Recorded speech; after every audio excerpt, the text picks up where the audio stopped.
Salut tout le monde, c'est Big Gaming 84 et on se retrouve aujourd'hui pour un événement important sur la chaîne. La règle Sherpan est disponible sur mon site et de manière complète. Ça a été un gros boulot de mettre les images comme il fallait, comme il le fallait pour le site, etc. Enfin, bref, un truc hyper compliqué. Donc, vous connaissez pour la plupart mon site avec des photos de ce que je fais, de ce que je peins, etc. Il y a ici quelque chose pour les news. Pour l'instant, rien de neuf. Le dernier article, le 11/1/2018. Très, très à jour ceci. Les dernières peintures, etc. Les rapports de bataille. Il va y en avoir des nouveaux d'ailleurs qui vont arriver. Les tutos, notamment The Walking Dead, Hollow War par exemple, je sais pas moi, tuto peinture WW2, parmi d'autres. Voilà, il y a du contenu, j'essaye d'en faire au maximum. Le monde des miniatures, restauration de voitures miniatures, il va y avoir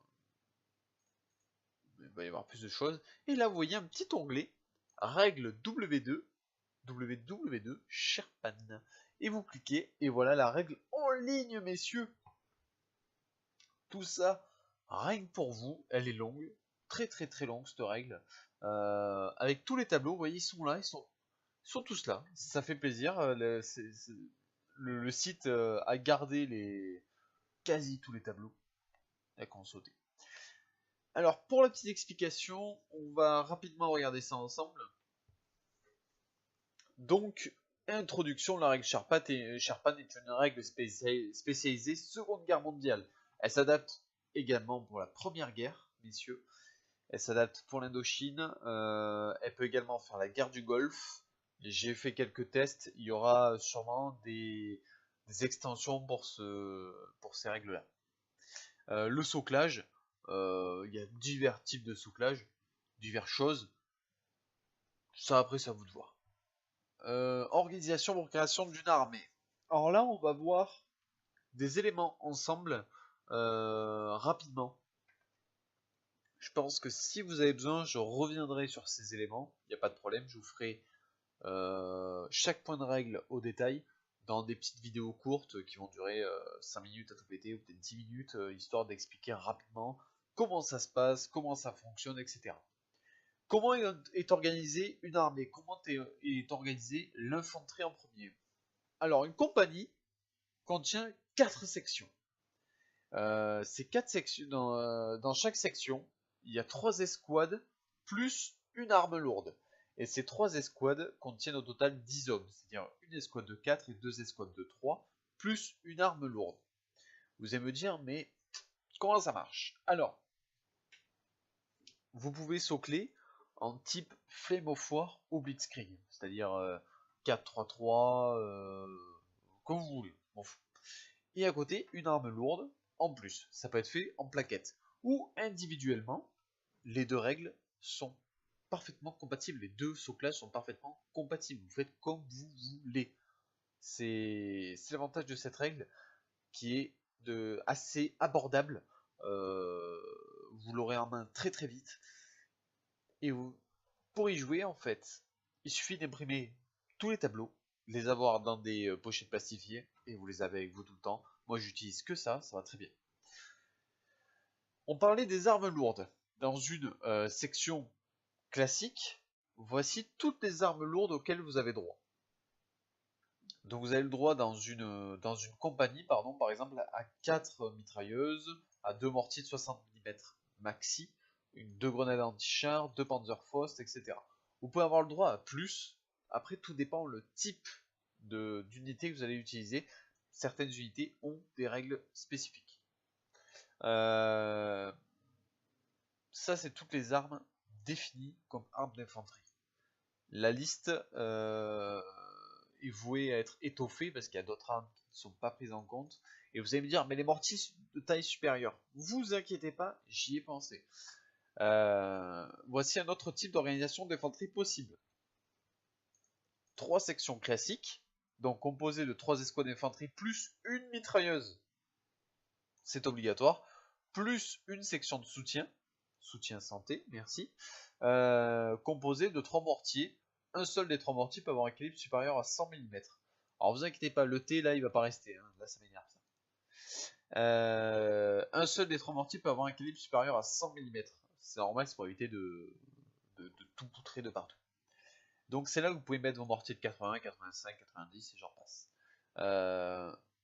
En fait, l'avantage d'avoir une section, une compagnie composée de 3 sections d'infanterie classique plus une section de soutien, c'est d'avoir vraiment un appui-feu important. Cet appui-feu, je vous dis n'importe quoi, vous devez impérativement rentrer dans un corps de ferme, dans un hameau. C'est hyper important d'avoir un gros appui-feu. Si vous n'avez pas de troupes autour qui peuvent vous aider, vous n'avez pas envie de faire entrer un véhicule parce que vous ne savez pas ce que votre adversaire a caché, les mortiers c'est utile. Un petit tir de barrage, je sais pas, vous visez une position, vous tirez dans les maisons, voilà. Je veux dire, si votre infanterie d'un coup se retrouve prise dans un feu nourri, avec les mortiers vous pouvez la sortir de là. C'est l'avantage, sachant qu'un mortier protège toujours la compagnie à laquelle il est rattaché. Donc ça, tout ça c'est vu. Hop, le transport d'infanterie. Chaque compagnie dispose de 3 transports que le joueur peut choisir parmi les camions, semi-chionniers, jeep, pick-up. Vous pouvez également vous servir de vos blindés pour transporter vos troupes si vous ne voulez pas vous encombrer d'un trop grand nombre de camions. Bah oui, logique. Les blindés, les chasseurs de chars sont organisés en peloton de 2 chars. Pourquoi 2 chars? Tout simplement pour permettre des parties plus ouvertes avec une grande variété de chars. C'est normal, 2 chars ça va très bien. Donc les chars se baladent par 2. Artillerie, aucune organisation, vous choisissez. Mise en place d'une table, voilà, il faut qu'en fait le défenseur laisse, le défenseur dans le cas d'une attaque-défense, le défenseur doit laisser une bande de 50 cm, enfin, une table de jeu idéale, on va dire que c'est 2 mètres de long, par au moins 120 de large, c'est très grand. Il faut laisser au moins 25% de la table disponible pour votre adversaire. Voilà. Fonctionnement des tours de jeu. L'initiative. L'initiative est très simple dans cette règle. Au premier tour, l'initiative est à l'attaquant pour par exemple effectuer un tir de barrage. Ensuite, à chaque tour, l'initiative change de camp. C'est tout. Pas d'histoire de dés, de machin, de bidule. On s'en fout.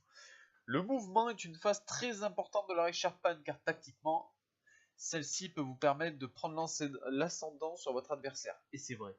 On le dira jamais assez, mais c'est très très important de bien calculer vos mouvements. Dans cette règle, les mouvements se font de manière simultanée, c'est-à-dire que vous et votre adversaire bougez vos troupes en même temps. Dans les deux cas, dans le cas où 2 unités peuvent entrer en conflit, il est important de s'entendre sur le déplacement, en sachant que le joueur qui a l'initiative lors du tour en cours bouge en second sur un mouvement portant un combat potentiel. Alors là, ça y est beaucoup de compliqué.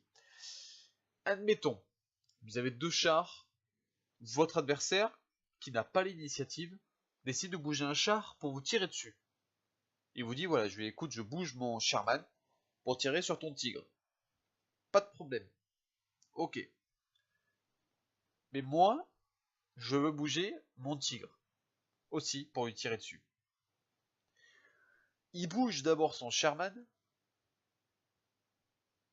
et vous bougez votre tigre. Et ensuite, ces positions sont fixes. Ok. Sauf qu'il existe le mouvement de tourelle. Une fois que vous avez bougé, que les deux joueurs ont bougé, vous pouvez bouger votre tourelle d'un quart de tour à l'endroit où vous voulez tirer. Sauf que, admettons, si votre adversaire a bougé son Sherman, qui vous a visé parce qu'il était face à vous, mais que vous bougez, mais il a le droit de tourner sa tourelle vers vous, parce que c'est vous qu'il a désigné comme cible. Comme écrit, ça paraît compliqué, mais c'est très simple, une fois qu'on l'explique, vous voyez, facilement. C'est pour ça peut-être des petites vidéos tuto peuvent vous guider. Les mouvements interdits. Le demi-tour complet avec tous les véhicules blindés, les canons et toutes pièces d'anti-char et artillerie existantes. Un véhicule ne peut pas traverser de murs de bâtiment ou traverser un autre véhicule. Ce qui est logique. Voilà, hein, commencez pas à vouloir tricher, ça sert à rien. Les mouvements de base ici. Voilà, vous avez tous les mouvements. Donc c'est très très simple. Il suffit de lire. Rien de compliqué. Les mouvements spécifiques.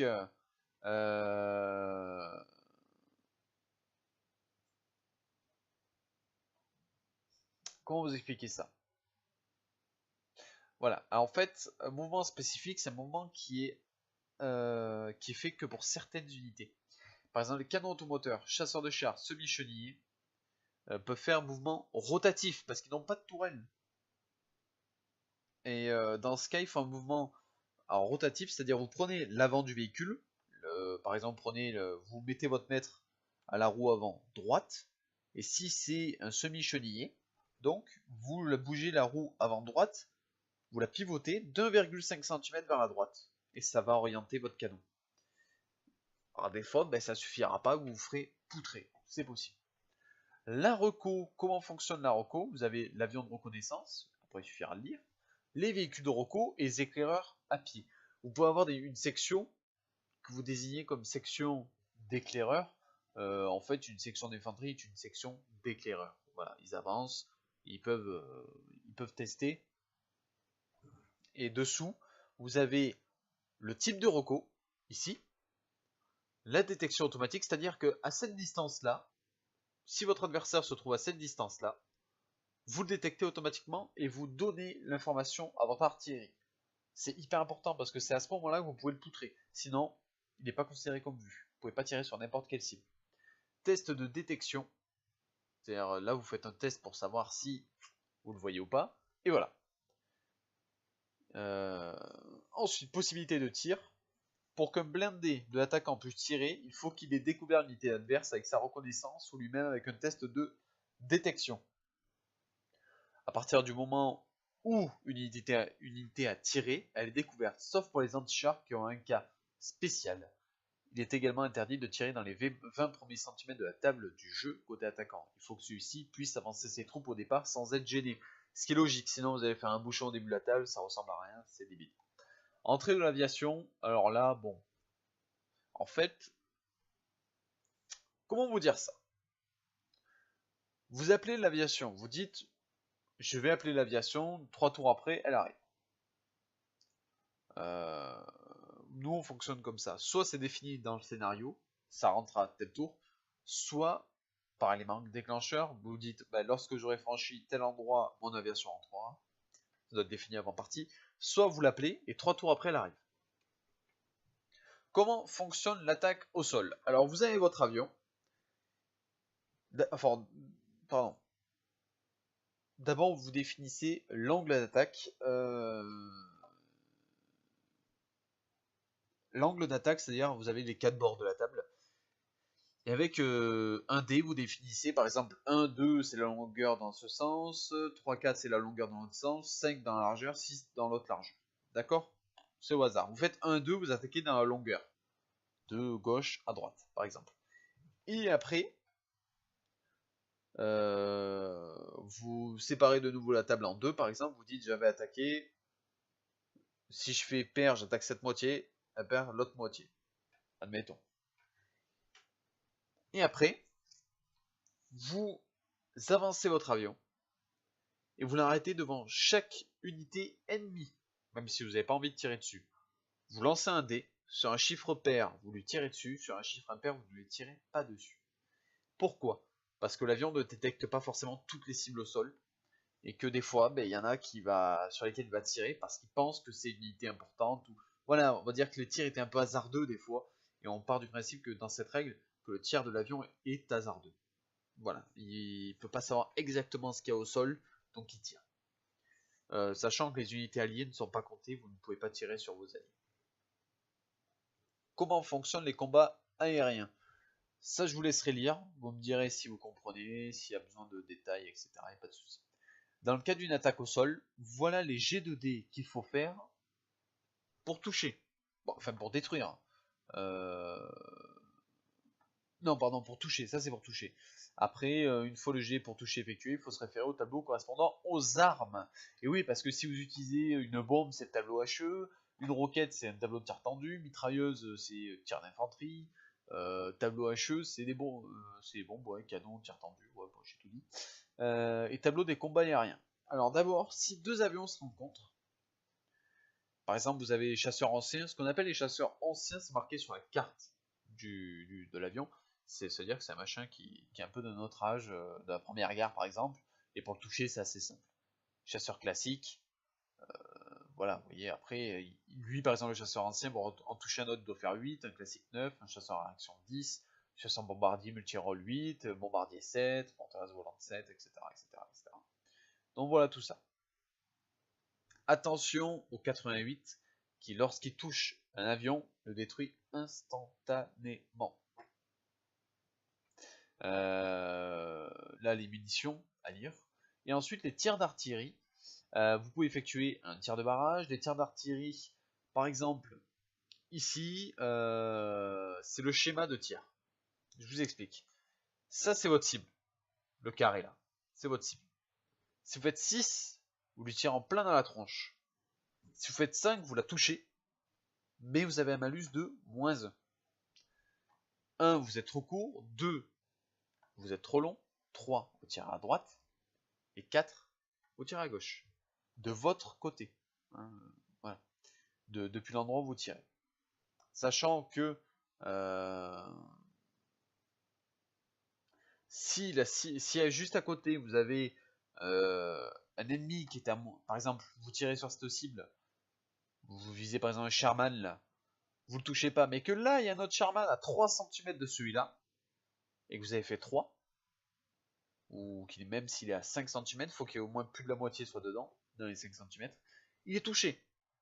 Donc c'est très très important, mais avec malus de -1 bien évidemment. Autre cible touchée, voilà, je vous explique, blablabla. Cas spécial, oui voilà, si vous tirez avec de l'artillerie dans des trous de combat, dans des tranchées, dans un bâtiment, le nombre de figurines touchées est divisé par 2, mais il y a au moins une figurine touchée. Page 2.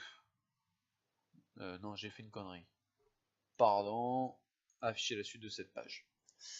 Les calibres. Ça, c'est les calibres de HE, HE1, HE2, HE3, HE4, HE5. Ça, c'est le type de calibre. Si ça, on s'en fout. Vous dites par exemple, je tire avec un canon de 37. Non, ben non, je suis con. Un canon de 75, un canon italien des ports 75. Ben, vous vous situez dans la catégorie HE2. Et quand vous allez tirer, vous aurez un bonus ou un malus de 0. Vous n'aurez rien. Par contre, un HE5, si vous avez un gros truc de plus de 156 mm, vous avez un bonus, un malus de plus 3 et une zone d'effet de 14. C'est énorme.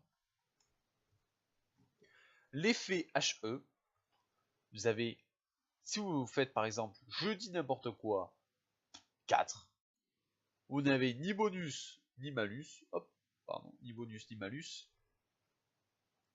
Votre cible est un adversaire de catégorie 4 et détruit. Si c'est de l'infanterie, vous faites 4 victimes. Ok. Et les catégories, vous allez le voir plus loin. La portée, très très important, portée mini, portée maxi. Effectivement, on juge que certains canons ne peuvent pas tirer juste devant eux, c'est pas possible. Cas spécial, les Katyusha, qui peuvent tirer très très très très très très loin. Qui doivent tirer au minimum à 1 mètre d'aile. Donc imaginez-vous, il faut que vous les gardiez en bord de table, sachant que... non, pardon, là il y a un problème, là c'est 50, faut que je remodifie. Sachant que quand vous tirez, une Katyusha peut tirer par 7 ou 14 roquettes. 7 ou 14 roquettes, donc elle fait 7 points d'impact de 1 ou 2 roquettes selon si vous avez tiré une rampe ou les 2 rampes. Voilà, et après vous définissez, il y a tout expliqué sur ce schéma qui est très simple. Je vais le modifier de suite ça, ne vous inquiétez pas, là, je vais modifier c'est 50, hein, c'est pas ça. Définir un impact, etc. Hop, on passe au truc suivant, tir d'infanterie. On est quasiment à la fin, tir d'infanterie, tout est expliqué. Une section tire toujours ensemble. La mitrailleuse apporte un bonus ou un malus. Une mitrailleuse représente 3 figurines, un mortier représente 3 figurines. En tous les cas, Panzerfaust, Panzerschreck, Bazooka, Fusil anti-char, lance-flamme représentent une seule figurine. L'ordre des tirs. Alors ça c'est très important, retenez-le. Admettons. Deux sections, toutes neuves, toutes belles, ont chacune une mitrailleuse. Elles sont en abri léger. Les facteurs sont là. Elles tirent toutes les deux. Ma section fait 3. Hop, valeur 3. Ok. Mon adversaire est en abri léger, donc hop, moins 1, ça fait 2. Par contre, section avec mitrailleuse lourde, plus 2. Donc, hop, je remonte à 4. J'ai 10 hommes qui ont tiré. J'ai fait 4 morts. Si je veux, je peux enlever la mitrailleuse lourde adverse. Donc j'enlève 3 hommes. Et j'enlève un mec de la section. Et j'ai enlevé les 4 ennemis. Mon adversaire, lui, tire également. C'est simultané. Il fait 6. Il a une mitrailleuse. Ça fait 8. Il a un abri léger. Ça fait plus que 7. Ils étaient 10 aussi. Il fait 5 morts. Il peut également me supprimer ma mitrailleuse et me supprimer 2 soldats de plus. C'est très simple. Très très simple. En fait, c'est en simultané. Donc, sur ce tour, tous les effectifs tirent en même temps. On diminue pas les morts qui tombent entre temps. C'est-à-dire, admettons, je tire en premier, je fais 2 victimes. On va pas lui le faire tirer avec 2 victimes. Enfin, on va pas lui retirer 2 mecs qui tirent. Il tire avec les 2 mecs quand même. Et au tour suivant, ces 2 mecs ne seront plus là. C'est tout. Modification de valeur, tout est expliqué. Tir de blindés anti-char. Ah, ça c'est bien. Les avantages des anti-chars. Ah, les canons anti-chars et chasseurs de chars ont l'avantage de pouvoir attaquer par surprise. Lors d'une phase de tir, lorsqu'un anti-char tire pour la première fois, il a la possibilité de faire un tir surprise avec un 6 de visée. Si vous faites un 6 lors de la visée, votre adversaire ne vous détecte pas et votre jet d'effet bénéficie d'un plus 1. Un anti-char également une portée de 5 cm de plus que l'unité classique. Très important. Admettons, vous avez votre anti-char qui est embusqué. Vous tirez. Vous visez, vous faites 6. Parfait. Ensuite, vous décidez de tirer. Vous touchez pas. Admettons, vous touchez pas. Pas de chance, vous touchez pas. Mais il ne peut pas vous retirer dessus, parce qu'il ne vous a pas détecté. Par contre, si vous faites 6 en visée et que vous le détruisez juste derrière, c'est tout bénef. Parce que même les petits camarades de votre cible ne peuvent pas vous tirer dessus. Gros avantage des chasseurs de chars, etc. Sauf si vous faites 6 une fois et que derrière votre deuxième tir avec ce canon ou ce chasseur de chars est un 3, un 4, c'est fini. Il n'y a plus d'effet d'embuscade, vous êtes détecté pour toute la partie. C'est fini. Les blindés s'affrontent et tirent simultanément. Effectivement, si vous tuez le char de votre camarade, pas de votre adversaire, il peut quand même vous répondre. C'est logique. Les calibres, ici, très très important. Portée bonus anti-char, n'oubliez pas, hein, ça c'est distance de tir maximum. Ça fait qu'un anti-char de moins de 24 mm, il ne doit pas y en avoir beaucoup, peut tirer à 45 cm. Hein. Les distances de tir visées. Ça c'est les G. Voilà. Plus de 45 cm, c'est 6. La règle risque d'être modifiée dans le temps sur un point. C'est-à-dire qu'il y aura également un truc plus de 60 où il faudra par exemple un double 6, double 5, double 6, quelque chose comme ça. Catégorie de blindage. Voilà les fameuses catégories. Très important. C'est là que se classent les blindés. Si vous voulez pas attendre les cartes qui vont arriver, qui vont être disponibles gratuitement, je précise, voilà ce qu'il faut retenir. Et ici, le jet d'effet. C'est-à-dire, si vous faites 6, hop, vous avez un anti-char de 37 mm. Vous avez un malus de -1 lorsque vous faites votre effet. Donc 37, vous faites 6, ça fait -1. Vous visez, je dis n'importe quoi, un Sherman qui se situe là ou là, vous détruisez automatiquement. Si vous avez mis un obus explosif, vous faites 2 victimes. En infanterie. Très important. Bonus et malus. Cible ayant effectué un mouvement, -1 à l'effet. Tir sur le côté de la cible, +1 à l'effet. Tir sur l'arrière du véhicule, +2 à l'effet. Effectuer son tir, blablabla, ça c'est classique. Tir dans un bâtiment, blabla, c'est classique. Et voilà, on a fait le tour de la règle Sherpan. Je vais faire vite les modifs dont je vous ai parlé. J'espère que ça vous a plu. La vidéo fait 25 minutes. J'espérais qu'elle fasse un peu moins, mais tant pis. Au moins, on a vu en gros la règle. J'espère que ça vous plaît. Encore une fois, je ne suis pas le créateur à proprement dit de cette règle. Je l'ai énormément modifiée. C'est une règle qui existe déjà. Une règle personnalisée d'un ami qui lui l'a réellement écrite. Moi, j'ai juste fait des modifs pour qu'elle soit à la portée de tout le monde et plus simple à comprendre. Donc voilà. Si vous avez des questions, n'hésitez pas. Laissez un petit j'aime, un petit commentaire, abonnez-vous. Si encore une fois, s'il vous faut des vidéos tuto, je vous les ferai avec plaisir. Au contraire, moi, ça me permettra de jouer, je serai bien content. Ce sera des vidéos tuto très très rapides. Et sur ce, à plus tout le monde!